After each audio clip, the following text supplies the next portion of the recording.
Hi, my name is Adeline Apollo. I go by Addie. I'm a senior in the School of Public Affairs in a combined degree program studying data science for political science for my undergraduate degree and political communication for my graduate degree.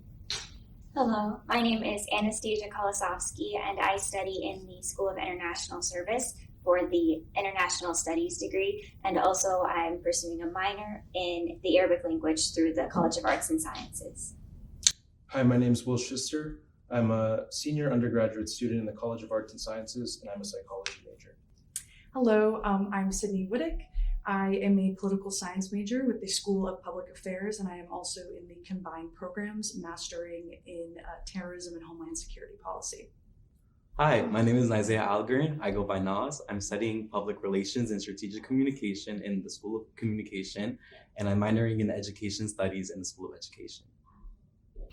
Hi, my name is Aisha Tiwari. I am currently doing my master's in data science from College of Arts and Sciences. Hello, I'm Crystal Lindsay, and I am a Doctor of Education candidate in the School of Education here at American University. Thanks so much, everybody, for joining us this evening. I'm here with a group of experiential learning leaders, and we're going to have a conversation about your experiences here at American University. Thank you so much for joining me tonight. We're just going to hop right into the conversation, if that's good with you. Can you share one experience during your time here at AU where you learned something that really stuck with you, and what made it stick? Addie, would you like to start us off? Sure, yeah. So the experience that I chose to highlight with this program is my time as the managing editor for the opinion section of the American University Eagle, which is AU student newspaper. I started off 4 semesters ago as just a staff columnist, and like I said, I'm in the School of Public Affairs, so I really had no journalism experience. I had no experience writing op-eds, but I had a great professor who encouraged me to apply, and I was so excited when I finally got it. But I think taking the leap from just being a staff columnist to managing now a section of 15 other people working on their bi-weekly columns, working on my own columns and staff editorials, I think the biggest thing I've learned is just communication as a leader, just making sure that I am communicating that to everyone else, because I know that if I fail to do that, it would have it would impact so many other people than just me. It's a big lesson. One of the cross-cutting experience. I wanted to share my experience studying and interning abroad in the fall of 2025. I studied abroad in Jordan through the CET program. And with the CET program, it mixed intensive language learning with an internship experience. I was working with an organization that teaches English to Iraqi refugee women who are in Jordan. And so being in Jordan, navigating the cultural differences, language barriers, also while teaching English, interacting with the refugees was such a unique opportunity, and I learned so much from it. But if I had to highlight one thing specifically, it was definitely how to interact with people who have very different backgrounds from you. Absolutely. I can't wait to talk about Jordan more. Will? Hi. So the experience I wanted to highlight, I'm a part of the AU Psychopharmacology Lab, and it's technically part of the Department of Neuroscience. And I remember when I first joined in the summer, my current mentor sent me probably 19 studies to read over before I actually started the lab position. He would eventually send many more papers my way. I had some exposure to reading scientific papers and studies through some of my classes I've taken at AU before, but the language used, the kind of neuropharmacology and neurochemistry language that was in those papers was really intimidating to me. As a psychology major, when most of my peers in that lab are neuroscience majors, but it really was a matter of time of getting used to reading over the papers, of asking questions to my mentor before I kind of gained some fluency in reading scientific papers. And so for me, that experience was more about getting the confidence to explore new territories that previously intimidated me. That's excellent, yes. And I can't wait to talk about the pharmacology in your research there. Hi, I think one of the best experiences I had here at AU was my kind of growth, going from not working at all from a very small rural town in Ohio to now working on the Hill with Congresswoman Marcy Kaptur. And I think this process is really aided by the Career Center. I had no idea how to build a resume, how to write a cover letter, how to do anything like that. I had been just throwing my resume at hundreds of job listings and getting nothing. I think we know that right now. It's a tough market. It is. But the Career Center was there for me, and we went through my resume line by line, and we went through my cover letters line by line, and they gave me the strength to apply to these positions that I never thought I was qualified for. And when I eventually got into this position, and when I started working, and I became a mini MLA with my office now, I wouldn't have gotten there without the help of the AU Career Center and my AU curriculum too, because I know how to write memos and co-sponsor recs and do all of this advanced research that many people don't have the opportunity to do. Excellent, thank you. Hi, Naz. Hi. So coming to AU, I think one of the first things I was said when I came onto campus was be a change maker. You are a change maker. And I was just, what does that mean? What is a change maker?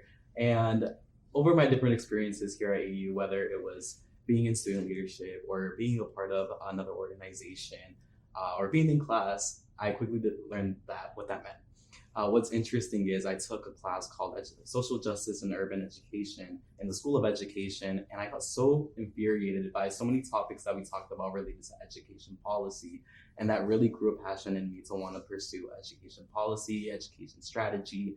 And so I ended up exploring a position, and I applied for it, and it's with the DC State Board of Education as a strategic communication fellow for this year. And it's been such a phenomenal experience, and it's been a role where I've been able to grow, where I've been able to apply my professionalism classes from here at AU to the real world and vice versa. And it's just been such an amazing experience overall. That's wonderful. Aisha.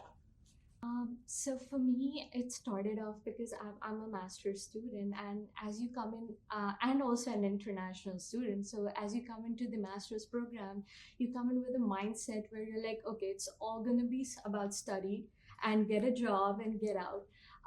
But when I moved to AU, and I did have exposure of doing these presentations in class, and my professors pointed out that, okay, there's something we see like good at explaining.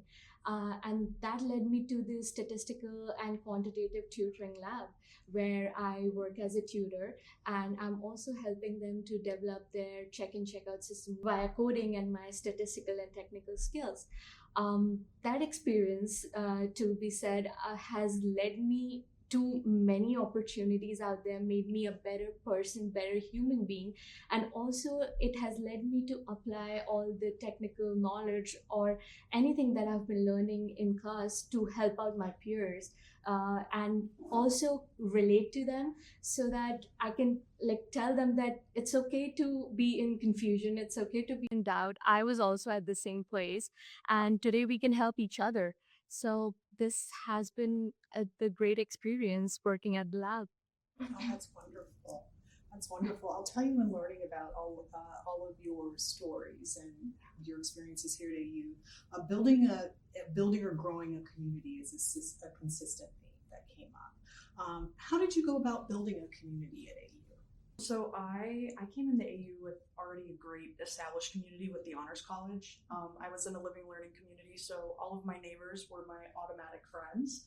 And I think it was really great because the Honors College did such a good job at pairing people up with similar interests as you. And I met a lot of my lifelong friends, my bridesmaids, people that I'm bringing everywhere.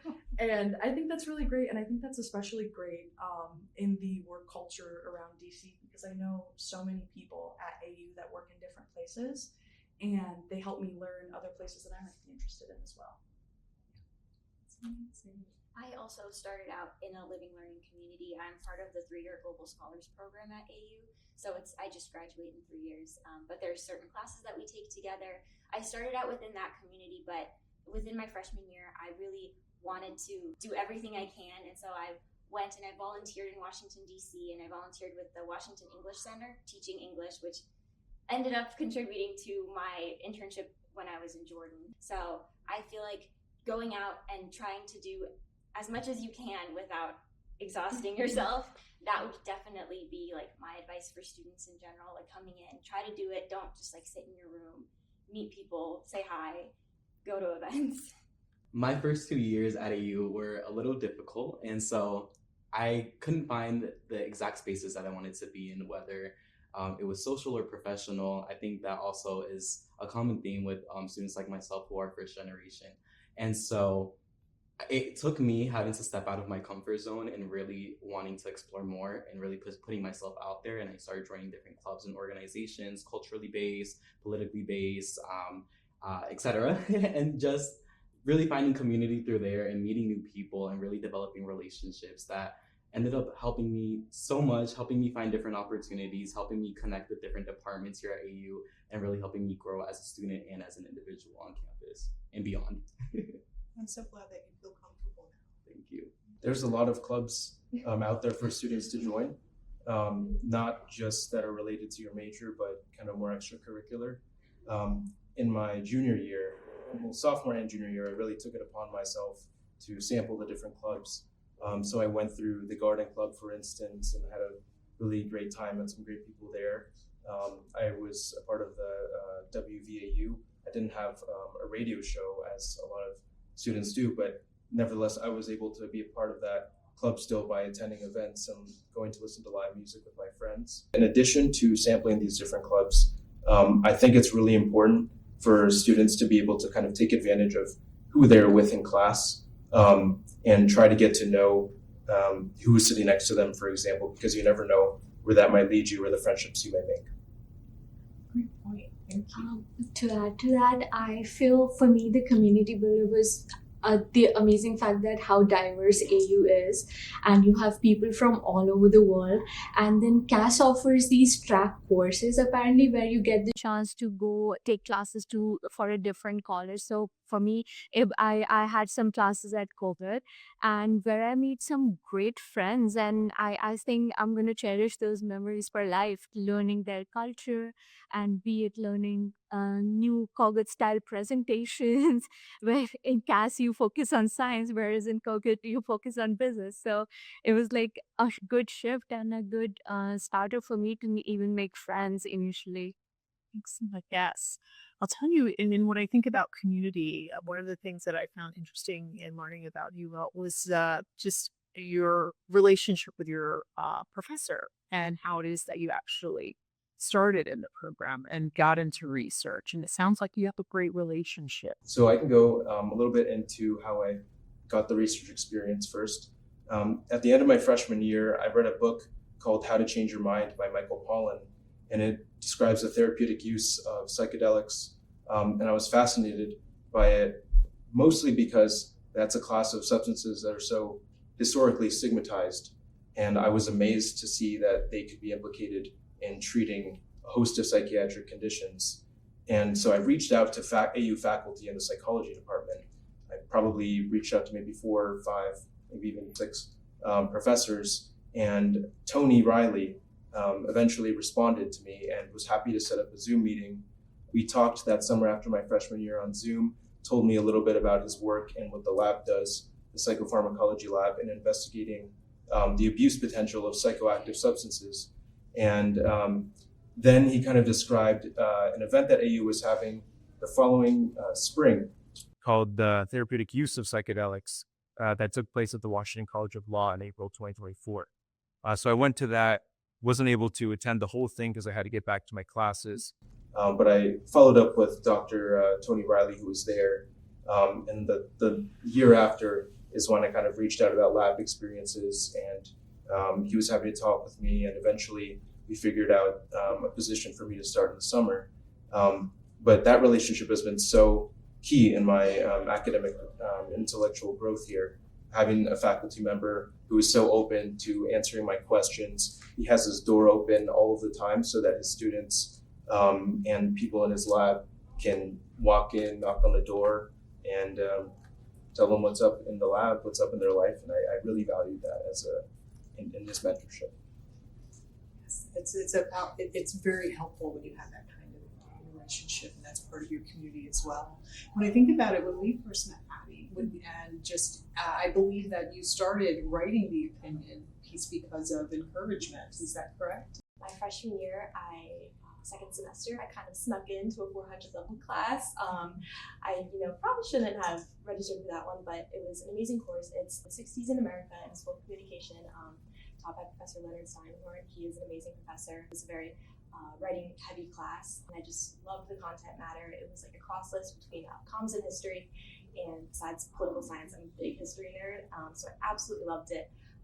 And just meeting with him like throughout the semester and at the end of the year, he was like, have you ever considered writing, opinion pieces, writing for the Eagle? I really think that you should, apply it. So, fall of my second year, I took the leap of faith, decided to apply. I was like, oh, I'm not gonna get this, like I said, I wasn't a journalism student. I was, very new to it, but I was accepted, and I think ever since then, it just, set the ball rolling, on this path of just, I love opinion writing. I've really, even just looking at my pieces from when I started to now, I think there's just been such a great growth. But I think really without his guidance, I don't think I ever would have, thought to apply to the Eagle. And it's been such a great part of my time here at AU.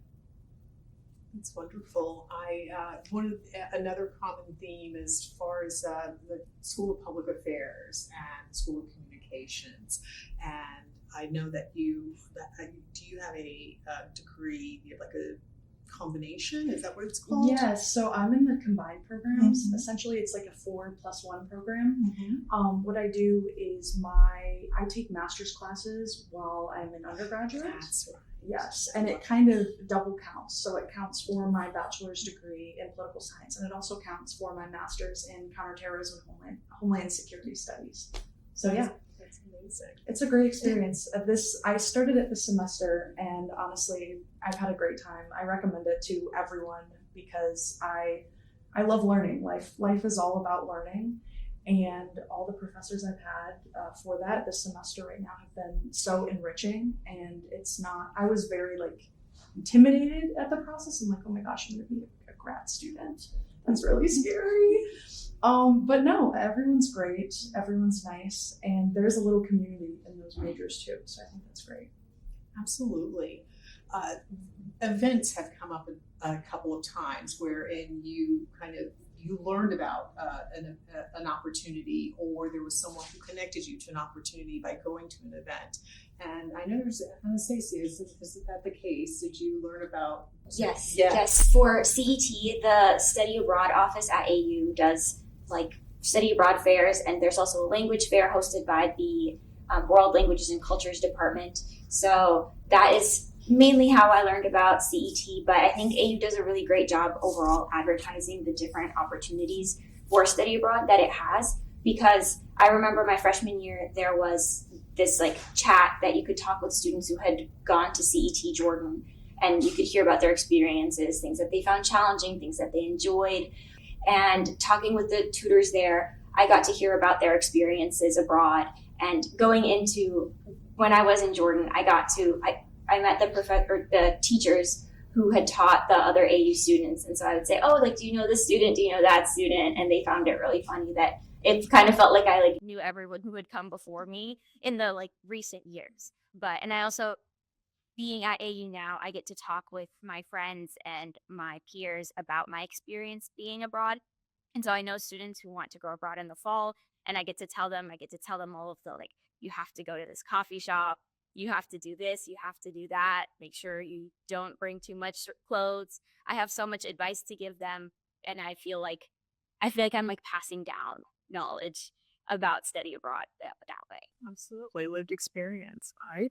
Didn't we have other events where you might have gone to? One of the school functions or something. I went to an event. It was like an alumni seminar for SPA, and I interacted with a very important networking point in my life. And I was an RA here at AU. I worked in Federal Hall. I love Federal Hall. Thank you. But that was such a great experience. And there is such a large community of American RAs just around DC that I found out. Wow. Yeah, so I connected with someone. His name was Chris Chow. He graduated through the SIS program, I believe. And he initially was the one who motivated me to apply for the Hill and kickstart my career. And he put in some good words for me in the office, and I still talk to him to this day. I love it. Yes, that's it. That is the story I was thinking of. And it actually sparks another piece to this, because another thing that I noticed was perseverance. That seemed to be something that was common amongst the group. And you can, if you could start us off, Sydney, because I think you have an amazing perseverance story. And I know that we have other examples as well, but if you could share, because I know that even the RA position, and when you first got here and getting that position, and I'll let you explain. Of course. I think when I came to AU, I felt really behind. I was a caretaker for my grandmother, so I just did that all throughout high school. When I came to school, I had really no work experience, and I really utilized the Career Center to start building up my resume with jobs around American University. So I think every center around AU got my resume at some point, but I did start off working with the new student and family programs, and then I moved to become an RA. I thought those were great. I think one of the biggest times where I really persevered, though, was through my applications on the Hill. Funny enough, it was not easy getting on the Hill, even though I had a friend. When I first applied and sent in my resume and my cover letter, I was not offered an interview, which I was really sad about. But I knew it was a learning experience. I knew I already got rejected so many times from jobs around here. So I kind of took a leap of faith and called the office, and I said, hello, what can I do in the future to make myself look stronger? What things can I put on my resume? What things can I put in my cover letter? And my boss now, her name's Angela, she was like, oh, your hours, like you don't have enough hours. And I was like, oh, I can drop a class. And she's like, how does Thursday work for an interview? And I said, that's perfect. That's perfect. And from there, I think that interview was the most I've ever prepared for anything in my life. I researched everything about that office. When it came to the interview, I knew every single thing humanly possible. And I was led on the team with 4 other brilliant interns. And I'm so happy that I took that leap of faith and worked through that rejection. And now I'm here today.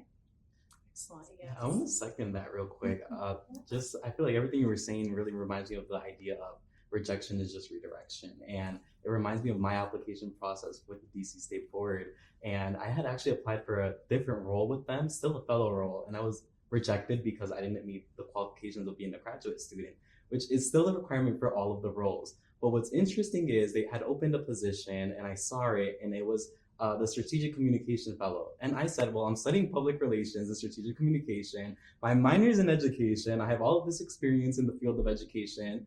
I'm going to apply again anyway, and let's see what they say. And I went through the whole hiring, application process, interview process, and I got the role. And I'm the only undergraduate currently working with them. And I think it's just been a super cool experience. And I just that rejection is just redirection, even if it's with the same organization.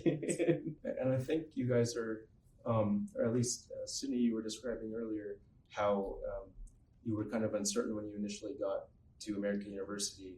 And I think that gets at the idea of there's not necessarily one path that people have to follow, that students have to follow in order to feel and to find a niche. But there are multiple ways to get to multiple different places. And so, for instance, I started out as an undecided major, and I took a gap year before coming to college initially, and I was dabbling my toes, I guess, in kind of environmental science related programs, and that gap year ultimately left me feeling even more uncertain than I had felt going into it. But nowadays, I feel like I've kind of found my spot, and that kind of is the culmination of intro psychology to more advanced psychology courses, and then branching out, getting a bit more experimental and delving more into neuroscience-based classes. But like I was saying, there is not just one path, and it is okay to feel uncertain, especially starting out. Yeah, thank you for that. Aisha, I wanted to, your TA experience and working on campus, and I know in reading about you, you were talking about just getting comfortable with what that means in interacting and how that helped you to grow. Can you talk a little bit about that? It has helped me in many ways, I would say. Like, first of all, like being a tutor and TA itself has been given the exposure and the confidence for me to apply all the knowledge that I've gained in the class, because there are times where you're so clueless and you're just trying to get an A and just get past that exam and not think too much about of the process. But also once you be a TA and try to help out your peers itself, you reiterate yourself, you have that confidence, and also be a good listener to understand what the person in front of you is expecting from you. So I think obviously it has helped me academically, but also in the personality wise, like it has made me a better listener for sure. So yeah, overall it was beneficial. So to build off of your experience as a tutor, I in Jordan also, when I was teaching people English and then learning Arabic at the same time, I was learning a lot while teaching them, because in class, some of the women, they would become very stressed and worried about whenever they would make a mistake, but I would be there to tell them, it's okay. If you make a mistake, you're just learning. We all have our good days. We have our bad days. But ironically, after that, I would go back and get upset at myself for not understanding something in my homework. So being a teacher while learning a language was such a impactful experience for me, because I learned to be patient with myself. But at the same time, I was also learning about interacting with people of different cultures. And my parents are from Belarus, so I have been part of different communities throughout my life. But being there, I remember very specifically on my first day, I wanted to do Rosebud Thorn with them. I thought that it was a very simple question. We had done it in AUX every single week. So I was like, okay, it's a light question to get to know each other, see what people's levels are. But I came to realize that for them, it wasn't a very light question. These are refugee women. And so for them, many of them had very similar answers of Rose being in class and learning English, Bud of looking forward to the processing of their documents for moving to another country, and then Thorn of not having had those processed. And so that was a moment of learning for me that required some adjustment and perseverance, in the sense of seeing how I can best accommodate the classroom to understand them while teaching them English. It was definitely a challenge at first, because I would come up with questions that to me seemed really simple, and then to them it was not the same whatsoever. And so understanding them and catering the class to fit them and their needs was definitely a big learning experience for me, even though I had taught English before. So yeah. I think catering a class to fit your students' needs is something really hard, and something that I certainly resonate with. I was a PA in my Orange College, and I taught a music education course. I was a trumpet player for 13 years before I came here. I loved music, very classically trained. I was in love with it. And when I came to AU, I didn't want to give it up. I absolutely did not want to give it up.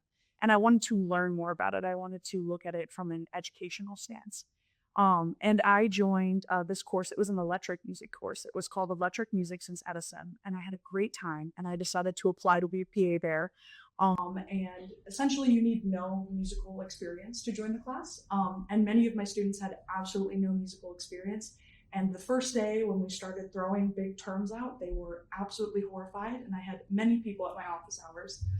But I turned my office hours into truly something so welcoming and something warm. I wasn't an educator. I was more of a friend to my students whenever they needed me. I made myself available whenever. I loved helping people. I loved being there. And I think that I allowed my students with no musical experience to really feel comfortable. And I gave them ways to study and learn these musical terms, and I gave them a lot of resources. Additionally, with this program, we did field trips around DC. I had freshman students, and I really wanted them to connect around DC. So I introduced them to a lot of, we did like a monument walk and I took them to the African American History Museum. But I also introduced them to go-go. I love go-go music around DC. And yes, and I took them to the Go-Go Museum and they absolutely loved it. We all had a great time. And we truly made a little community in that class. And I gained so much from it. I gained a lot of lifelong friends, but also it taught me a lot about myself and how I can open up to people more and connect to them. I really love and resonate with what both of you said, Stasia and Sydney, because I do something very similar at the state board, just in a very different way.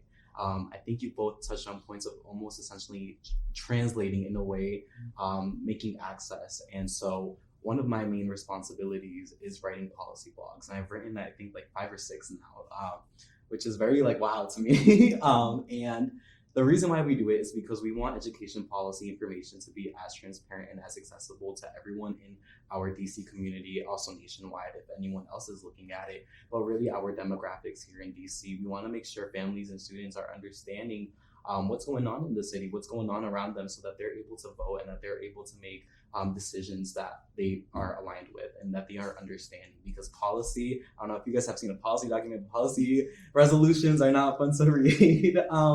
And so I just think I love that you guys both touched on making access and ways for your students to grow and learn, because that I think is something that's extremely important. Absolutely. Communication was another theme, just in one way or another, either central to what it is that you do or something that helped in being able to do that, helped you to be able to talk about things like regression with your students. So in thinking about that, what have you learned about communicating effectively that you wish you knew when you first arrived at AU? I would love to take this one first. I think kind of to illustrate my point here, I'm going to speak to an experience I had last semester. So I was in the Battleground Virginia course. We followed the elections happening in Virginia because they hold off-year elections for their statewide races. So the structure of that class was learn as much as you can about the races, the candidates, the state, and then we spent a 5-day field period in Virginia. Following the election, interviewing voters for our final projects. I think sometimes we're in a setting of academia or a setting where, it's just kind of the same thing over and over again, with how we communicate to someone in class or, how we're writing a paper for our professor or even an op-ed for the Eagle. It can be a lot different than, the real world, especially in political science. It's always the old adage like we're the weird ones and everyone else thinks about politics like 5 minutes a week. And so some people I know I'm on it 5 minutes every 5 minutes. But when we were there, interviewing voters, I think that's kind of really where I learned these communication skills that are not ones that you develop in the classroom. So we were like on the fly, going to these events on both sides of the aisle and just trying to get this, information out of people, try to get, good quotes and really just a good gauge on, what election day was looking like, why people were supporting a specific candidate. And I think in that sense, I really learned that a lot of communication is about listening and actively listening.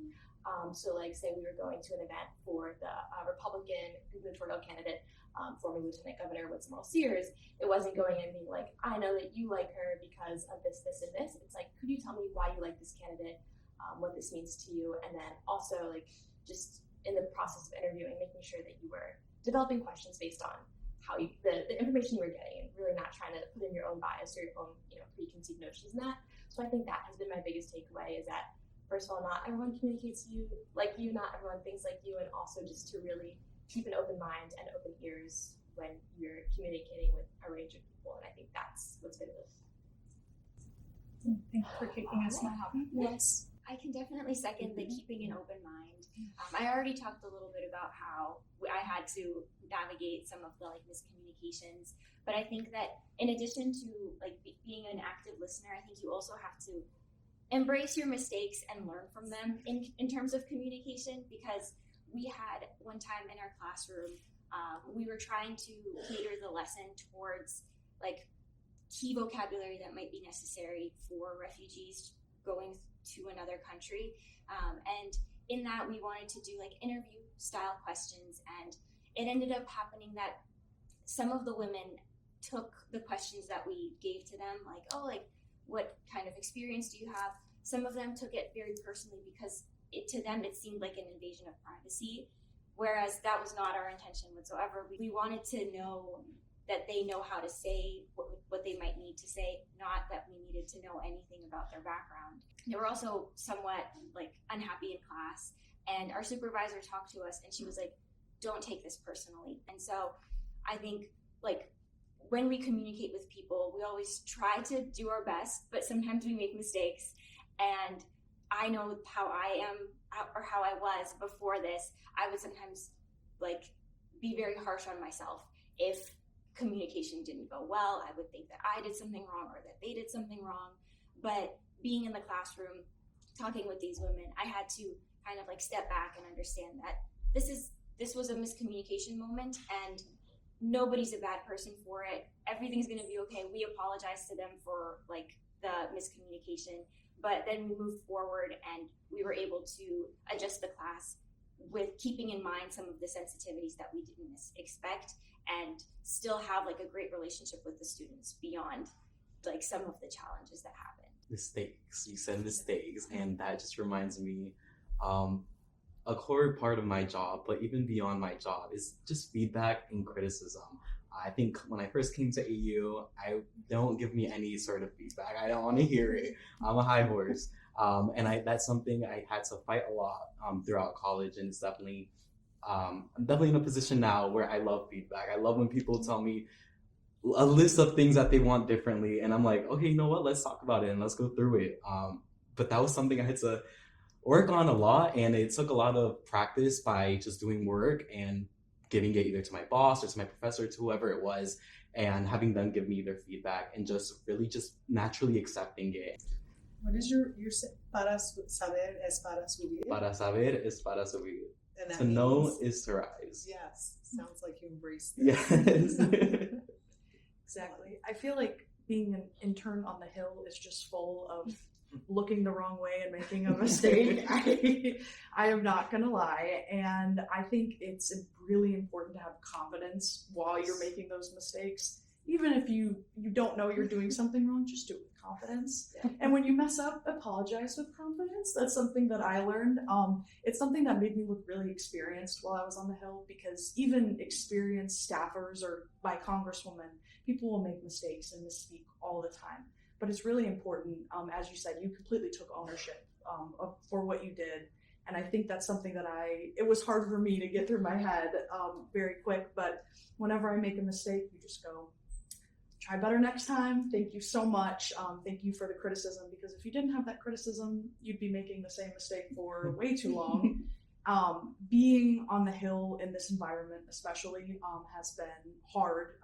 I work with a Democrat, and it has been a difficult kind of process answering angry constituents, answering nice constituents, but making those mistakes in the beginning and learning from those has really allowed me to connect with constituents and allow people in my district to see our office with such respect.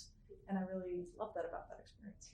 It's amazing confidence. I can actually relate to that very much, because when initially I started tutoring, I was like in that zone where I would, if there was a point, if I wouldn't know something that I was trying to teach them, or what the question was, I would actually go in circles and trying to be Miss Know-It-All, otherwise, and just like go rounds and rounds. But then after a point, I did realize that accepting is the key, where you accept, okay, you don't know this, come back, reiterate, and then help them out. So like in terms of communications, open listening and having an acceptance that you can be wrong, I think that's the path to go. I think just like speaking to that, I think like, 3 words, I don't know, can be a little bit scary, but I think the best leaders and people who really excel are the people that, let themselves fail, or let themselves admit, that sometimes we don't know everything. I think like a smaller example, but I was working on an article recently, editing for one of my columnists, and they wanted to do like a content warning just because some of the things could be triggering for some people. And they're like, how do I format this? How do I go about this? And I was like, I don't know. I'll check. And I think sometimes it's just better to, admit and then go research, find out, figure out how to do it than, doing it wrong and then trying to backtrack. I think it gives you a lot more credibility when you can just be honest with people and, be calm and confident in the fact that sometimes you don't know, you're still learning. Yeah, and we're young. Like we have Yeah. so much time to Exactly. later on in life to have all this wisdom. Yeah. And I think just right now, just embracing being wrong and being able to learn and wanting to learn and grow. Well, actually, and that makes me actually think when you first started, you were talking about reading like scientific reports and just where you were when you first started and now your comfort level. How would you answer this question? Well, actually, kind of leaping off from the I don't know aspect, I think that lesson where it is okay to say I don't know sometimes. It's always okay to say I don't know, really. But that hasn't been made clearer in any of my experiences, more so than being a part of the lab, because oftentimes you can conduct a whole literature review for months, understand the mechanisms of certain drugs and predict how they might interact with other drugs based on their neurochemistry. And then you can design a whole experiment investigating that interaction between two drugs with the hypothesis in mind that you almost want it to be true, but that's almost not how experimental design should go and science should go. You might go into it having a hypothesis, and you might come up on the other side with results that are completely opposite of your hypothesis, and you just have to learn how to not only accept that, but these are also new opportunities to explore why there might have been like a difference in the hypothesis and the results. Arabic is not my first language. I speak Russian at home, and so I kind of came into learning Arabic with an expectation of, oh, okay, so I'm gonna learn it similar to how when I was younger I would be like learning Russian grammar, things like that. I spoke it at home, so I didn't learn it from zero the way that I did with Arabic. But like the way that you talked about how with your experiments, they didn't always go as you expected. That's how it is with language learning, and I had to learn that while I was abroad, that not every day is going to be perfect for you. The way that the people at the program told us, it's like there's going to be weeks that you feel great and there's going to be weeks that you feel terrible, and that's just going to happen. Thanks so much for this vibrant, wonderful, informative conversation. As we wrap up, can each of you share what you would say to someone thinking about attending American University? I didn't know I was even really going to study. And so just dabbling into different opportunities and different experiences, different organizations, clubs, networking with my professors, and also tying back to something that Aisha stated earlier, building those connections with your professors definitely helps. I feel like currently now I have professors who send me different opportunities from professors I had in my freshman year, sending me opportunities that they believe I'm fit for. And so that's something that I know not everyone can experience at other universities that are a lot, like for example, much larger. So I would say coming to AU, just really capitalizing on yourself and all of the opportunities that are available, and just putting yourself out there and not being afraid, having that perseverance, having that bravery is definitely something that I would give my wholehearted advice to. Just talk to people and put yourself forward. I would like to just reiterate what you were saying about taking every opportunity you can, take any and every opportunity, because coming to AU, I had a certain image of what I thought it would look like. I thought that I would do certain internships. I thought that I would take certain classes, and it definitely hasn't turned out how I expected, but in the best way possible. I didn't know that I would end up tutoring Arabic. I didn't know that I would end up going abroad to study Arabic, or tutor or teach English to people who are both abroad and here in DC. So it has been what I did not expect, but it turned out better than anything I could have imagined it to be. And I would love to add on to that. I think coming to AU, you have access to so many amazing, educated, important people with voices around the community and around the world. And I think breaking away from that kind of fear of talking to these people and asking those uncomfortable questions will take you to a place you had never been before. I had no idea that I wanted to get into national security and defense until I spoke to a staffer that talked about national security and defense that spoke with my class. I was absolutely horrified to speak to them after class and go out and shake their hand and say hello and introduce myself. But truly that one step that I took out of my comfort zone has taken me to places that I never thought thought I was going to do my master's or be where I am today. And I think that's truly amazing. And that's a very unique experience for the school. I would say whether it's the social or the academic, again, try as many things as you can while you're here. Take advantage of whatever events that your major is hosting.